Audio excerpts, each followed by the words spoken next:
Muy buenas noches y bienvenido a un nuevo programa de debate de este día jueves 1 de abril. Ya empezamos el mes de abril, ya se fue el primer trimestre del año y espero que todos ustedes estén descansando o pasando esta Semana Santa con la mayor tranquilidad. El programa está pregrabado, pero de todas maneras, digamos, son temas importantes que todavía siguen siendo temas que muchos no encuentran una respuesta. Y, por ejemplo, una respuesta es qué pasó con los partidos políticos en las elecciones del 28 de febrero. Y especialmente con aquellos partidos políticos que eran fuertes, que eran los grandes partidos de este país. Y los dos grandes partidos de este país tuvieron una caída impresionante en su votación. Uno de ellos fue el FMLN. La semana pasada tuvimos a dos personajes del FMLN. Tuvimos a Eugenio Chica, quien tuvo varios cargos, diputado, pero también fue secretario de prensa de la presidencia del gobierno Sánchez Serén. Tuvimos a Calixto Mejía, un dirigente departamental y diputado, muchas oportunidades, y fueron muy críticos con la gestión del partido y de los gobiernos del FMLN, que dijeron finalmente no pudieron, no fueron capaces de cumplir las promesas o de cumplirle a la gente. Me han pedido esta entrevista y yo con mucho gusto la voy a dar. Estos son dos jóvenes dirigentes del partido FMLN, son los dos miembros de la comisión política. Hazael Torres, buenas noches, bienvenido. Hazael es secretario general de la Juventud del partido FMLN y miembro de la comisión política. Muy buenas noches, Nacho, muchas gracias. Gracias por la oportunidad de estar en este espacio. Un saludo a toda la audiencia de este importante medio. Estamos acá, como tú lo decías, con la oportunidad de poder compartir con el pueblo salvadoreño, con la ciudadanía, con la base de nuestro partido, algunas reflexiones que estamos haciendo, por supuesto, desde la dirección actual del partido. Así que gracias por el espacio. De lleno a esto. Y también nos acompaña Ángel Monge, que es también miembro de la Comisión Política. Buenas noches, Ángel, bienvenido. Buenas noches, Nacho. Buenas noches a todos los amigos y amigas que nos ven a través de este medio. Agradecerles por el espacio y sin duda estamos para compartir las opiniones de la dirección del FMLN. Bueno, vamos a saludar también a quien hace posible este primer segmento de debate, la Central de Seguros y Fianzas, líder en fianzas. Los salvadoreños somos valientes. Somos solidarios. Juntos saldremos adelante. Como siempre, ánimo y a luchar. Protejamos a los que más amamos y caminemos juntos con fe. Comprometidos con el progreso de El Salvador, la Central de Seguros y Fianzas, su centro de confianza. Bueno, es importante analizar los hechos sucedidos. El partido FMLN viene en una caída impresionante de los últimos elecciones. Ya esa caída se vio en la pasada elección legislativa y también se vio en la presidencial. El partido FMLN salió en tercer lugar en la última elección presidencial y no obtuvo, digamos, los votos, ni siquiera los votos que habían sido el voto sólido del FMLN en los últimos años. Ahora, después de esta elección legislativa, que arrolla el partido de gobierno, Nuevas Ideas, el FMLN pierde, digamos, más del 60% de su electorado fuerte. Eso significa, digamos, que mucha gente del FMLN seguramente votó por el partido de Nuevas Ideas, un partido que está conformado con mucha gente que antes era del FMLN. ¿Qué pasa? ¿Qué pasó, Hazael? Bueno, Nacho, en principio creo yo que lo he sostenido en otros espacios. Nosotros como FMLN tenemos que hacer una reflexión fría, ¿no? del momento. Ha sido como lo ha señalado, un golpe duro para el FMLN en términos electorales. Es un proceso de desacumulación que ha experimentado el partido en los últimos procesos electorales a los cuales nos hemos presentado. Yo quizás pudiese señalar que es un proceso que arranca ya con algunas señales desde el año 2012, 2015, 2018 y en este último proceso electoral que perdimos la presidencia de la República en el 2019 y ahora los resultados del 2021. Esto tiene a la base, desde nuestro punto de vista, elementos que son propios de la realidad del país, elementos externos al partido, pero también elementos internos. No solo perdés una elección porque la estrategia de tu adversario fue buena, sino porque definitivamente tenés cosas que mejorar, tenés cosas que corregir. Yo creo que en principio el FMLN, desde hace ya varios años, varios periodos, varios procesos, la población, la base del partido venía señalando algunos ajustes que necesitábamos hacer en la forma en la que nos estábamos relacionando con la gente, en la forma en que estábamos ejecutando la política pública de desde nuestras dos experiencias de gobierno, la forma en la que nos estábamos relacionando desde los espacios de la Asamblea Legislativa, los gobiernos locales, que son los 3 niveles de institucionalidad en los que el FMLN ha tenido una participación importante y que es importante evaluarla. Y hay lecciones de fondo que estamos haciendo como partido, pero que debo decir de forma autocrítica, porque el FMLN principalmente en este contexto está convocado a una profunda autocrítica, a asumir con humildad. Nosotros de hecho hemos reconocido los resultados, hemos interpretado... ¿Se puede ser crítico dentro del partido? Porque yo tengo bastante edad y he visto los procesos políticos del país y el del FMLN, y hubo momentos en que no se podía ser crítico, en que la crítica era considerada traición. Es correcto, son de las cosas que te he señalado, que el partido debió corregir en su momento, que no fueron atendidas en el momento que correspondían. En el 2015, de hecho, nuestro partido celebró un gran congreso nacional en el que participaron miles de militantes en todo el territorio nacional. Y de ahí derivaron importantes aportes, importantes reflexiones desde la base del partido y desde muchos sectores amigos del FMLN, intelectuales, académicos, gente del movimiento social, que nos estaba diciendo, miren, es por ahí, no es por acá. Entonces, todas esas decisiones, todas esas decisiones que debió tomar la dirección en su momento no fueron asumidas, como tú lo dijiste, hay que asumirlo autocríticamente. En el FMLN muchas voces autocríticas no fueron escuchadas, fueron incluso censuradas en algún momento, pero yo creo que hoy son de las lecciones que esta nueva dirección al menos está planteando como una necesidad a corregir. Estamos en una ruta de rectificación de un debate a fondo que se está inaugurando en todos los niveles de estructura del partido, pero no basta con eso, porque ya hemos tenido espacios de debate, sino el compromiso real de llevar a la práctica aquellos resultados productos de ese debate. Ángel, hemos escuchado diferentes reacciones a lo que ocurrió el 28 de febrero por parte de dirigentes del FMLN. Quizá la que más llamó la atención es la de Chafija Andalijo, que dijo, es que la gente no fue a votar, es que la gente del FMLN no fue a votar. Y entonces el expresidente Mauricio Furio le respondió, siguen sin entender. ¿Ya? Y después han venido otros que han sido mucho más duros, como el caso de Eugenio Chicas y Calixto, que señalaron básicamente graves errores del partido, que el partido necesitaba hacer una profunda revisión de su pensamiento y de su actuar, y da la impresión, digamos, que sí se va a hacer, pero no estamos seguros los que estamos afuera que el FMLN sí vaya a hablar claro realmente. A mí me pareció que Chicas habló muy claro, y voy a sacar el tema después, básicamente lo que dijo Chicas, pero en términos de que, ¿qué te parece cuando un dirigente dice es que la gente del FMLN no fue a votar, por eso no fue mal? Sí, bueno, yo creo que hay que analizar los resultados electorales desde las múltiples causas que tienen. Ese podría ser un factor de algún porcentaje mínimo de gente que no acudió a votar por el partido, por resentimiento, porque no se sintió escuchado, porque no siente en este FMLN que podamos hacer las transformaciones que aspiramos. Pero eso se dijo el 2019. Que la gente no había querido ir a votar. Sí, por eso te digo, Nacho, que son diferentes factores. Para mí no es el fundamental. ¿Va? Ya Hassan mencionaba sobre los temas que nosotros, de los problemas que nosotros no hemos logrado superar en el devenir del desarrollo de este partido.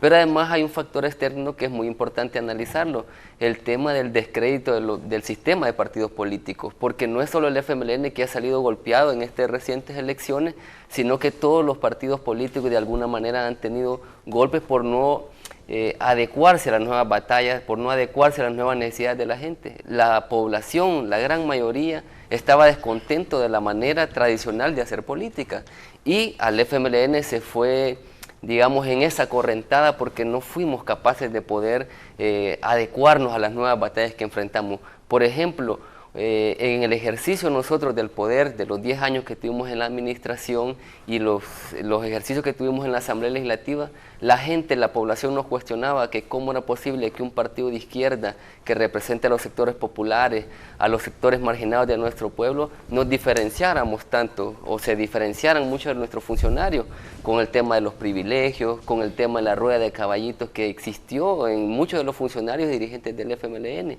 Ese distanciamiento, ese vínculo que se rompió entre la dirección histórica del FMLN, entre nuestros gobiernos, con la población, con la base, nos ha pasado factura. Y eso no quiere decir que en nuestros años de gobierno no hayan habido avances. Por supuesto, si uno compara en todos los años de gobierno de Arena, los gobiernos del FMLN son los que más avances han alcanzado en materia de salud, en materia de educación, en atención hacia la población.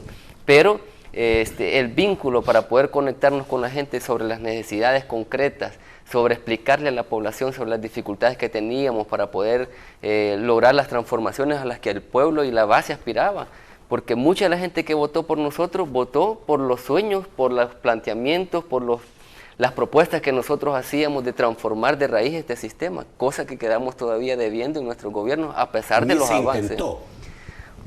Yo creo que hubo un ejercicio en nuestro gobierno de poder sacar a la gente, a mucha población de la pobreza, por ejemplo, que hay indicadores que lo muestran. ¿Cambiar el sistema? También la educación de la población se logró tener la gratuidad. Nos hizo falta justamente trastocar los hilos ocultos del sistema capitalista donde está la dominación, donde está la desigualdad, la concentración de la riqueza, que efectivamente si uno revisa de todos los avances y logros que hicimos en el FMLN, pocas cosas tocamos en el capital de los dueños de este país, pues que son los grandes empresarios, los ricos, como se conocía en tiempos anteriores a la oligarquía, que es la que controla, la que conduce la política y la económica en nuestro país. Ok, vamos al corte, ya volvemos. Bueno, a ver, hay muchas cosas, con lo que ellos están diciendo me dan ganas de preguntar mil cosas, pero quiero establecer un orden determinado. Obviamente esto es un fenómeno político que se produjo en el país, una situación no vista, pero que debe tener muchas explicaciones. Yo quiero quedarme, digamos, con lo que dijo Chicas en el programa pasado cuando dijo, porque yo lo he pensado siempre y lo he repetido muchas veces, creo que el FMLN y Arena se dispararon tanto unos a otros que casi se mataron, se dejaron, digamos, moribundos. Y es verdad, cuando tú ves a un partido de FMLN que durante 20 años le dijo a Arena corrupto, corrupto, corrupto, corrupto, corrupto, hasta se inventaron la frase devuelvan lo robado, que esa frase la creó Calixto Mejía. Fue Calixto el que creó esa frase, que sacó un día, me acuerdo que creo que fue el presidente Saca que iba a la asamblea y él sacó un rótulo que decía devuelva lo robado. Bueno, de ahí para adelante quedó esa frase, y lo mismo hizo Arena cuando el FMLN fue gobierno, lo obstaculizó y le puso el tinte ladrón, ladrón, corrupto, corrupto, ladrón. Entonces al final terminaron los dos de ladrones y corruptos para el pensamiento de la gente. Para el pensamiento de la gente. Hoy día viene, digamos, aprovechó la circunstancia en el momento preciso. Nayib Bukele vio lo que estaba pasando, el descrédito del partido grande y dijo, me meto, fundo un partido y gano con todos los y casi lo hago desaparecer. Entonces, hay hechos como este del actuar político, pero también por otro lado, no sé si tú crees la pérdida de ideología. Yo creo que... ¿O de rumbo?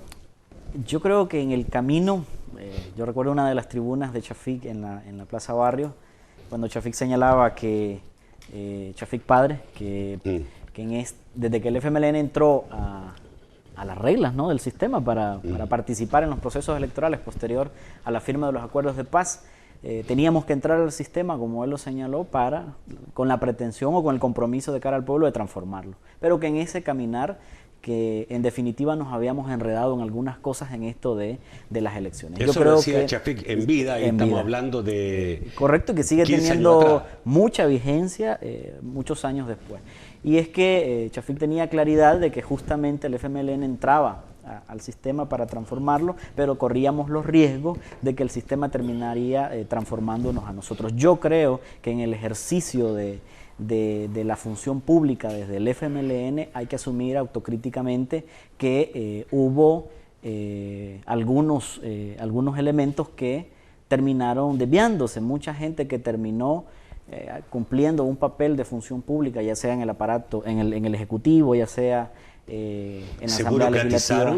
Claro, hubo un proceso de burocratización. ¿Se volvieron burgueses? Yo creo que eso no, pero creo que hay un proceso de burocratización. La carterita de marca que usaban la excomandante se veía, se notaba y producía un efecto en la población. Justamente es que la población lo que espera de un funcionario de izquierda son prácticas, conductas coherentes con los principios y valores que hemos pregonado siempre de la izquierda, que son la modestia, que son la humildad, que son una vida más cercana a la realidad del salvadoreño común, de la familia salvadoreña.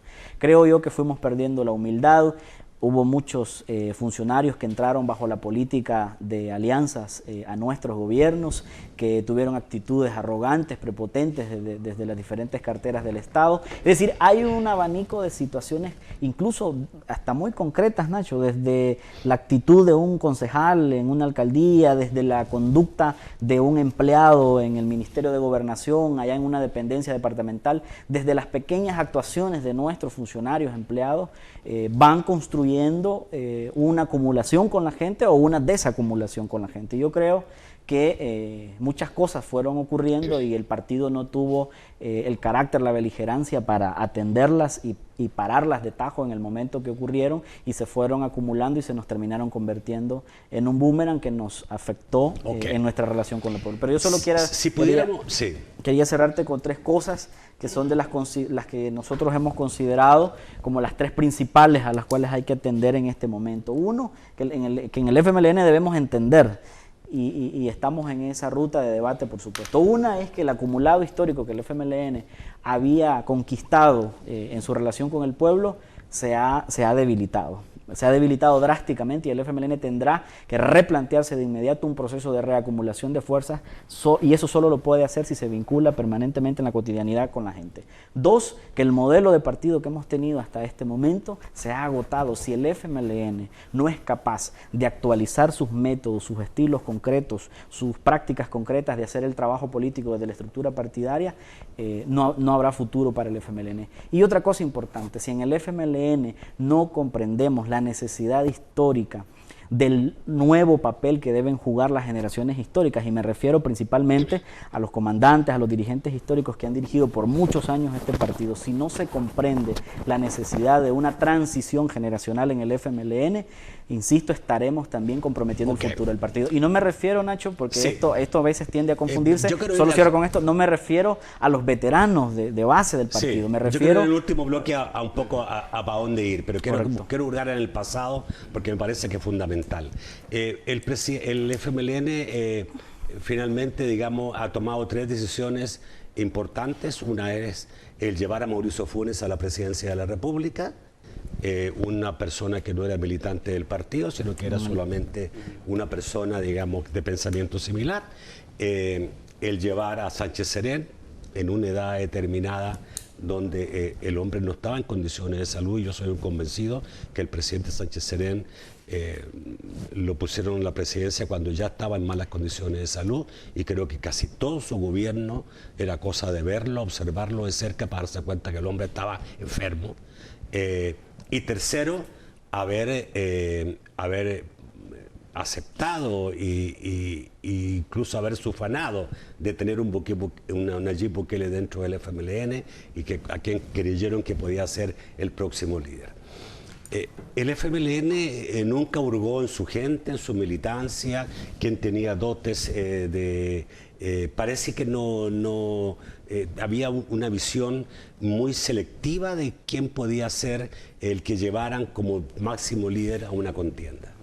Yo solo una cosa, Nacho, antes de responderte esas preguntas, por lo que ya le preguntabas a él, Eugenio aquí planteó el tema de esa confrontación entre dos partidos políticos, pero justamente esa concepción también de gobernabilidad o de creerse el cuento de esa democracia representativa y no verse volcado, que medio lo dejó entrever, pero no verse volcado, un gobierno de izquierda que se plantea transformar la sociedad sin el pueblo, vamos a tener esa misma condición. Yo estoy seguro que si en el futuro el FMLN, que es una realidad posible, volvemos a estar en el Ejecutivo, si no tenemos al pueblo como protagonista de las transformaciones, como parte de las decisiones estratégicas que se deben de tomar en un gobierno, nos van a dar los mismos resultados, porque no se trata de una oposición que nos esté atacando, señalando, sino de qué tan capaces somos de construir junto a la población la solución a los problemas. El tema que estás tocando es un tema que te lo voy a preguntar después, porque si hay que hacer socialismo, digamos, y cambiar el modelo,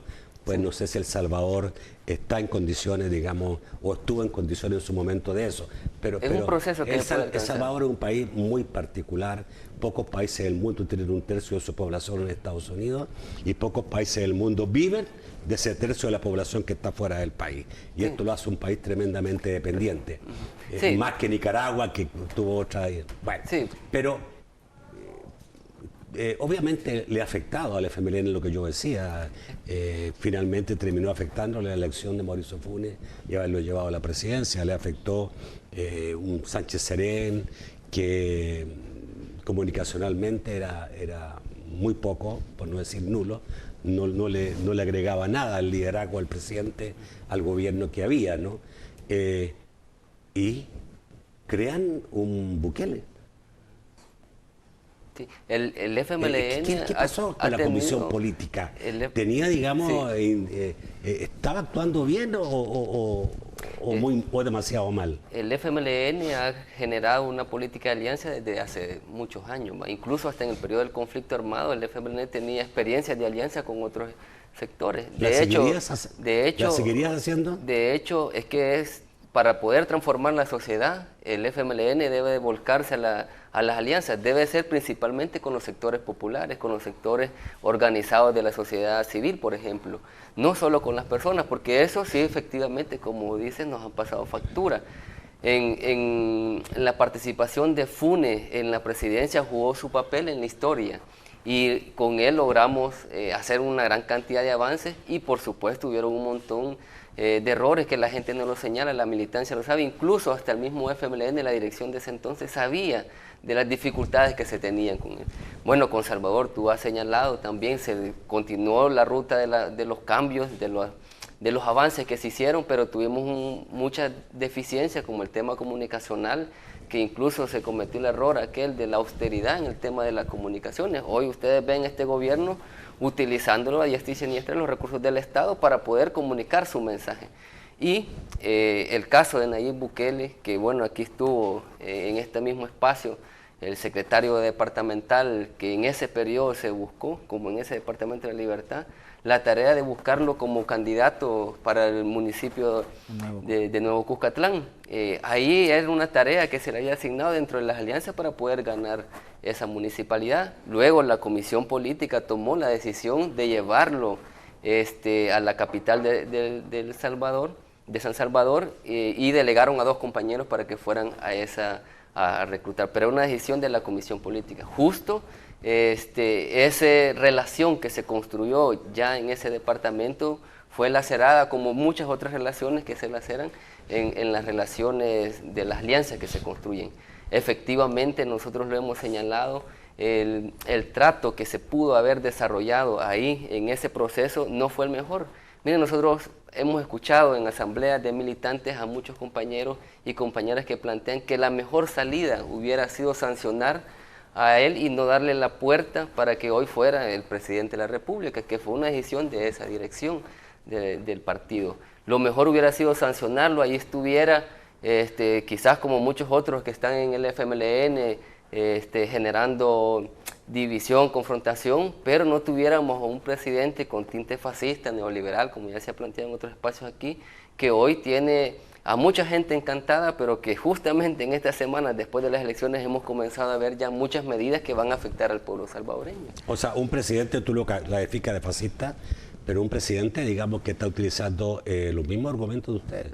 El fascismo se caracteriza principalmente porque a toda oposición que se le marque al régimen de turno, lo descalifiquen, lo humillen, incluso llega hasta el exterminio físico, pues, y lo vimos nosotros, no de un empleado del gobierno que asesinó a 2 compañeros nuestros. Pues, es decir, son características que el FMLN en este periodo, después de los acuerdos de paz, nunca hemos promovido este tipo de odio. Vamos al corte, ya volvemos. Bueno, han habido errores garrafales dentro del partido, ¿eh? Claro. ¿Ah? Claro. Sin embargo, los secretarios generales duraban mucho tiempo, como si fueran grandes exitosos.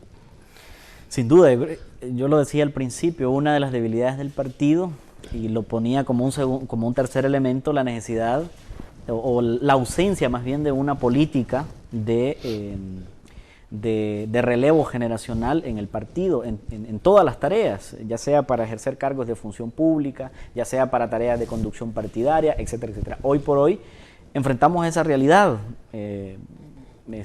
y por eso es que lo planteo como una tercera tarea estratégica postergada en el FMLN, la necesidad de una transición generacional, y en esto nosotros desde las nuevas generaciones del partido le pedimos a las generaciones históricas del partido compromiso real en esa pero dirección. Aquí quiero, digamos, definición.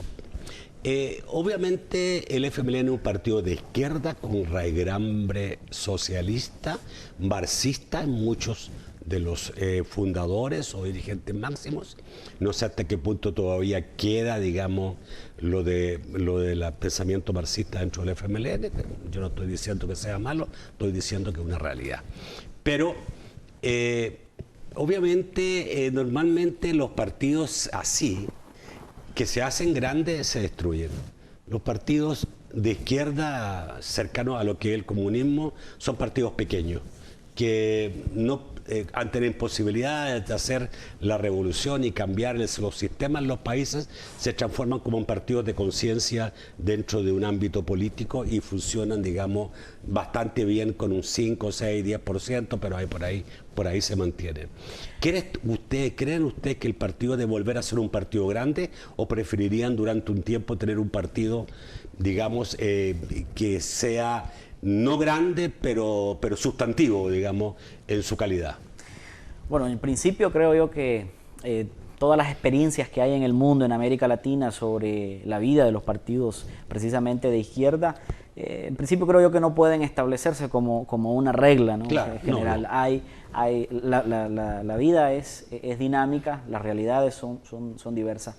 Yo creo que en el caso del FMLN, un mensaje que la población nos ha dado en este contexto, porque hay un debate, ¿cuál es el reclamo del pueblo salvadoreño? ¿Cuál es la petición que le hacen las y los salvadoreños al FMLN? ¿Por qué no votaron por el FMLN? ¿Porque el FMLN fue como dijo que iba a ser o porque el FMLN no fue como se comprometió? Entonces, el mensaje del pueblo salvadoreño hacia el partido es que haya coherencia entre su ejercicio práctico de la función pública con los planteamientos teóricos de principios y valores que le hemos propuesto, nuestra visión de país, nuestra visión de la realidad salvadoreña que le hemos planteado al pueblo salvadoreño. Entonces yo creo que el partido, en la medida en que se reencuentre con sus principios, con sus valores, en la medida en que sea radicalmente coherente con su discurso, puede en el corto, mediano plazo encontrar la ruta de reconstrucción de su relación con el pueblo, porque es la relación de confianza, es la relación de afecto, la que está lacerada hoy por hoy del FMLN con el pueblo salvadoreño. Entonces, las nuevas generaciones estamos asumiendo ese compromiso de llevar al FMLN a sus raíces. ¿De dónde surgió el FMLN? ¿Cuánto puede dificultar los cambios que ha tenido la sociedad actualmente y sobre todo los cambios liderados por los jóvenes? Porque hoy día somos una sociedad bastante liderada por la juventud, incluso diría yo, que los padres, antes era al revés, nosotros moríamos obedeciendo a los padres. Hoy ya a determinada edad el hijo empieza a mandar en la casa y la mamá le dice todo que sea el hijo, digamos, y el papá también le dice que sí. Como que ha cambiado todo esto. Tiene que ver mucho con las redes sociales, tiene que ver mucho con el cambio, digamos, del pensamiento. Hay un cambio de pensamiento en el mundo. En ese cambio de pensamiento no cabe mucho la ideología. No cabe mucho la ideología. O sea, si le va a plantear a la gente un sistema ideológico, al joven sobre todo te lo va a rechazar. Quizás el concepto clásico, ideológico, porque de todas maneras en cualquier debate de la sociedad, político o no político, en lo social, en la comunidad, también está una concepción ideológica de percibir la realidad. Pues. Nadie puede estar excluido de ese planteamiento. Lo que sí es que las maneras tradicionales en cómo los partidos políticos iban al encuentro de la gente eran con plataformas ideológicas en muchos casos. Hoy la gente nos está demandando que sí esté la plataforma ideológica, pero principalmente conectada con las cosas concretas, con la realidad cotidiana de la población. Si nosotros planteamos una nueva sociedad y, por ejemplo, no planteamos la necesidad de que el agua sea un derecho humano para todos y todas, que esa es una concepción política, es una concepción ideológica, porque hay quienes quieren privatizarla y hay quienes queremos que sea un bien público. Es decir, aunque no parezca ideológico, pero sí tiene un contenido ideológico y está vinculado a una cuestión cotidiana. Esas cosas al FMLN y a la izquierda en general nos ha hecho falta conectarlas justamente. Cómo la batalla de una comunidad por la defensa de su tierra, podemos conectarla a un proyecto nacional de que el pueblo salvadoreño, todos los salvadoreños tengamos un lugar digno donde vivir. Son posiciones ideológicas, son concepciones que deben de vincularse desde las aspiraciones de un partido político con las aspiraciones que el pueblo salvadoreño tiene en su vida cotidiana. Entonces hay temas que creo, Nacho, sí, pero vivimos una sociedad donde el joven hoy día lee mucho menos, no le interesa que le dé un discurso, le interesa lo que le viene a través de las redes, muy sencillo, muy pero incluso, simple. Nacho, las imágenes... Hay un problema también porque todo el mundo está enfrentando este problema hoy día y que es presa fácil del populismo, ¿no? Cuando tú tienes una sociedad cada vez menos informada y cada vez menos educada. Pero una imagen, Nacho, también puede reflejar una concepción. Imagínate un periodista de los que están acá. Él puede decidir cómo tomar una foto sobre un hecho en concreto y ya eso refleja una posición política.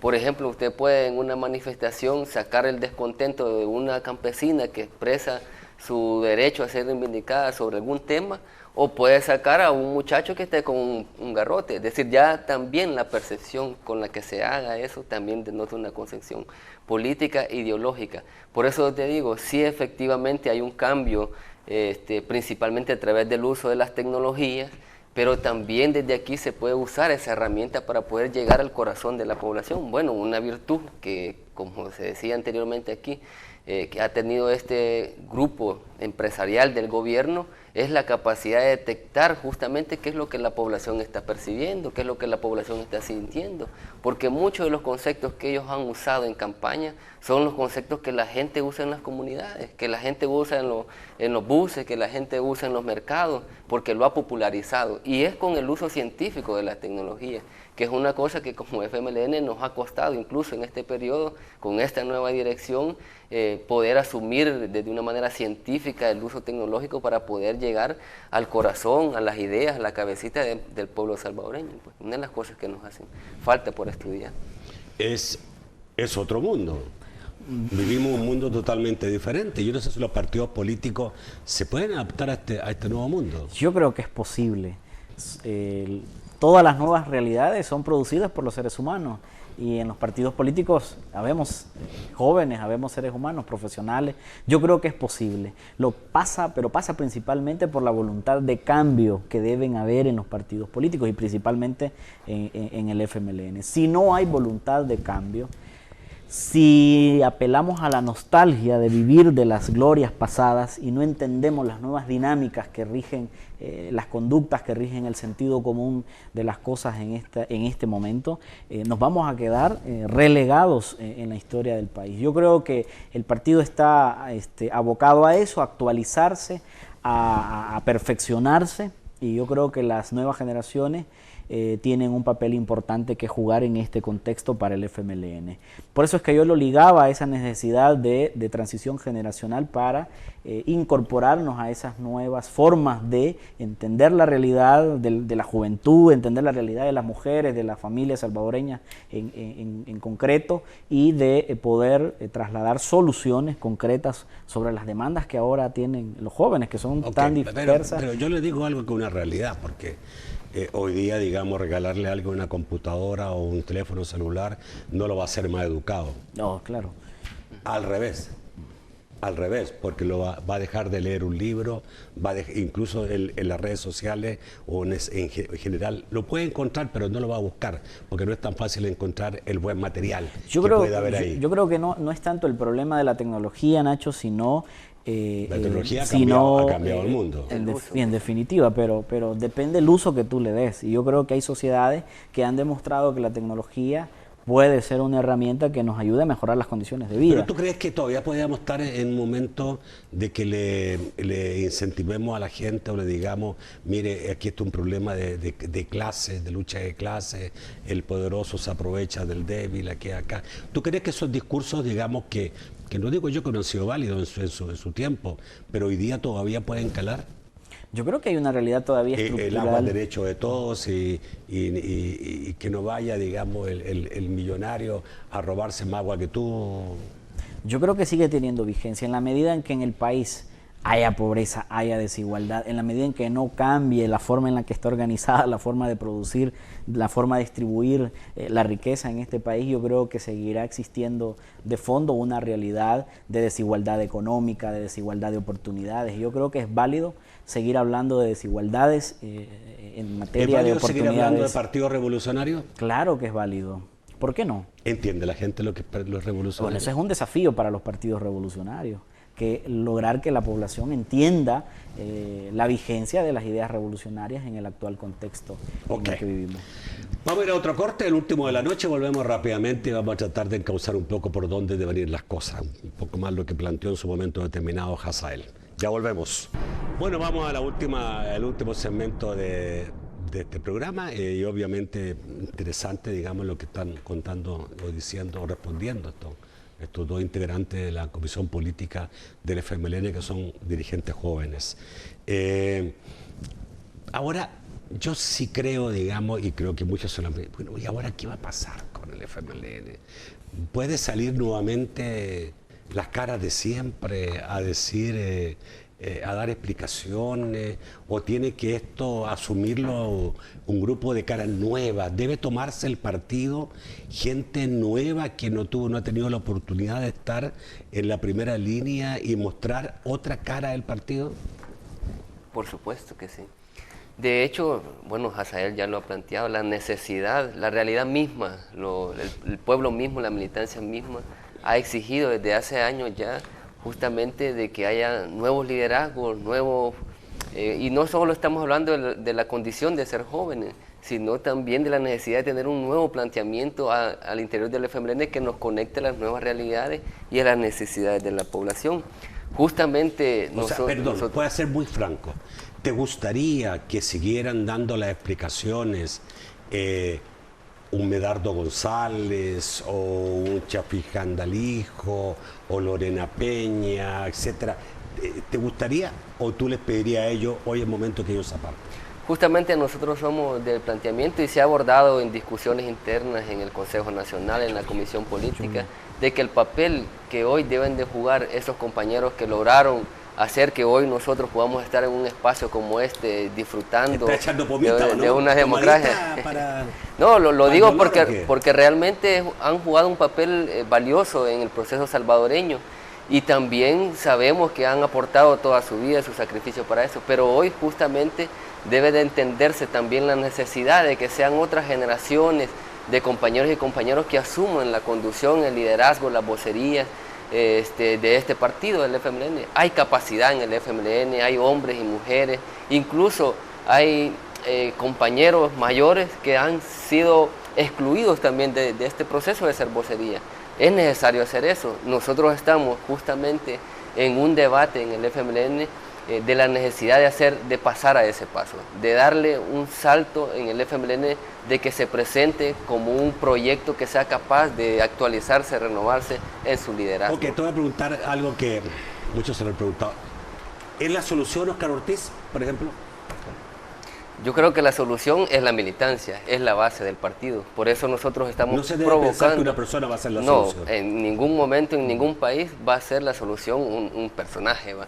Debe ser obra de los pueblos, en este caso debe ser obra de la militancia, la transformación interna del FMLN para enfrentar la nueva batalla. Y nosotros creemos que el papel más importante lo deben jugar las juventudes, con la sabiduría, con la experiencia, con el consejo que nos puedan dar todas esas generaciones que han dado la batalla en diferentes etapas de la historia de este FMLN. Pero hoy le corresponde a las nuevas generaciones asumir la conducción del partido, asumir la vocería, asumir la transformación interna de este FMLN para enfrentar estas batallas de las que hemos estado hablando justamente, de corregir muchos de los errores que se vivieron, de aprender de ellos para no volverlos a cometer, de agarrar las experiencias positivas y las negativas de nuestro ejercicio de los 10 años de gobierno, pero las nuevas generaciones son las llamadas a corregir el camino, a corregir el rumbo del FMLN como partido de los pobres. Hazael, Yo creo que ¿soluciones? en definitiva nosotros estamos planteando una ruta de aquí a diciembre, porque estamos trabajando en eso. Hemos definido una metodología, tenemos una perspectiva, una proyección de 10 años para el FMLN, estamos trabajando en una mirada prospectiva del futuro para el partido en los próximos 10 años. Para eso nosotros tenemos que tomar medidas en este momento si queremos alcanzar los propósitos que nos hemos planteado. La base va a entrar a un debate importante que ya inició en los departamentos, en los municipios. Todas las estructuras de dirección del partido estamos en ese debate. Tenemos que replantearnos muchas cosas. Yo lo dije al principio, tenemos que debatir sobre el modelo de partido que tenemos ahora, la forma en la que nos estamos relacionando con la gente, el papel que deberá jugar nuestro equipo parlamentario, que así como quedó pequeño de 4, pero desde una posición coherente podemos colocar temas de interés nacional desde esas plataformas legislativas en donde vamos a tener una vocería. Yo creo que la denuncia va a ser importante desde ese espacio, el carácter propositivo que siempre ha tenido el FMLN, pero tenemos que marcar una identidad propia. La gente nos ha estado viendo vinculados con otras fuerzas políticas ahí en el ejercicio de la Asamblea Legislativa. Vamos a definir el papel que deben jugar, obviamente hay que replanteárselo en el nuevo contexto, pero el partido debe ser transformado. Esa es una principal tarea para este momento. Aquí hay una cosa, digamos, que presenta seguramente en la contingencia una realidad. Yo tengo la impresión, no sé, lo voy a decir mucho tiempo antes, que al final va a tener que irse el 2024 en una coalición de oposición ante Nuevas Ideas. O sea, Nuevas Ideas y el resto de la oposición. ¿Ven al FMLN en una situación así? Yo creo que para el FMLN, y lo hemos planteado, pensar en el 2024 es caer en el círculo vicioso del electorerismo que tanto daño le ha hecho al FMLN. Yo creo que el FMLN debe proyectarse más allá de una visión estrictamente electoral. Por supuesto que tendremos que analizar nuestro papel en ese proceso electoral porque es importante, pero creo yo que la mirada no está puesta ahí, Nacho. ¿Les preocupa de otra manera? Te lo pongo de otra manera la pregunta. ¿Les preocupa la asociación que hace permanentemente el presidente de la República de Arena y FMLN, que son lo mismo? Y la verdad es que en los últimos tiempos en la Asamblea Legislativa han estado de acuerdo en algunas cosas. Por supuesto. Claro que nos preocupa y yo debo ser categórico y por eso dije del papel que debe jugar nuestros 4 diputados que deben distanciarse, que deben construir su propia identidad como parlamentarios de izquierda en ese espacio y ser capaces, ser valientes, y aunque estemos en una condición como la que estamos, plantear las propuestas que nosotros tenemos como FMLN independientemente de la avalancha que se venga, incluso de los otros partidos de oposición que estén ahí. Creo que nosotros no podemos comprometer los principios y los valores solo por constituir un bloque de oposición en contra del gobierno. No podemos comprometer nuestros principios, nuestros valores y nuestra visión sobre el país. Sí, y efectivamente al FMLN hoy le toca regresar de sus orígenes, que es el pueblo salvadoreño. Es ahí donde nosotros nos planteamos en este ejercicio de la Asamblea Legislativa, cómo hacemos que cada ley que nosotros como FMLN propongamos sea una ley construida con la gente. Pero cuando tú decís volver al principio, volver a los orígenes, del FMLN. Entonces la gente se pregunta, bueno, ¿cuál es la defensa del FMLN? Porque aquí hay un poco extraño, digamos, que los partidos de izquierda, casi en toda América Latina hoy día tienen, los partidos opositores, no digo los de gobierno, tienen el tema de la no exclusión social, el derecho de la mujer, derecho de la diversidad de género, el aborto como tema. Aquí como que en nuestro tiempo les comió, digamos, el mandado. Entonces, ¿cuáles son los temas que el FMLN va a tener? Me hablaste del agua, ¿qué otro tema más? El tema del agua es un tema sustancial para el pueblo salvadoreño. El tema de las pensiones, que fue una deuda en nuestro ejercicio de gobierno, también es un tema que debe ponerse en la palestra pública. El tema de los recursos naturales de nuestro país también debe ser una discusión del pueblo salvadoreño.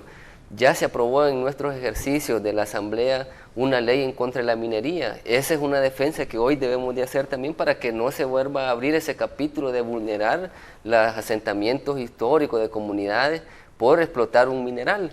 Son de las batallas que debemos de enfrentar. ¿Feminismo? Por supuesto. No veo el feminismo tan pegado al FMLN, lo veo alejado. Sí, pero ha sido justamente por la valoración que se ha hecho anteriormente del FMLN, que nos hemos distanciado no solo de los sectores populares, sino también de los sectores gremiales que también tienen sus luchas. Los ambientalistas nos reclamaron mucho en nuestro ejercicio, sí, las feministas también nos reclamaron en nuestro gobierno. Por eso decía yo, debemos de ir al encuentro de todos esos sectores, sincerarnos, miren, en lo que no logramos hacer, que mucho tuvo que ver con la falta de voluntad política para poder ir a fondo en las transformaciones, pero nosotros como nueva dirección estamos dispuestos justamente a ir al encuentro para acompañar esas luchas que son del pueblo, que son de los sectores que debemos de acompañar. Ahí debemos de estar volcados. Pensar en el 24 a nuestro juicio es prematuro y además no es lo sustancial hoy. El FMLN ha tocado fondo y la única manera de levantarse es vinculado, pegado a las necesidades de la gente y del pueblo salvadoreño. De otra manera, participar en elecciones, ¿para qué? O sea, si vamos a participar solo por participar, sin tener una estrategia pegadita a la gente para poder transformar de fondo las desigualdades de este país, creo que no tiene sentido.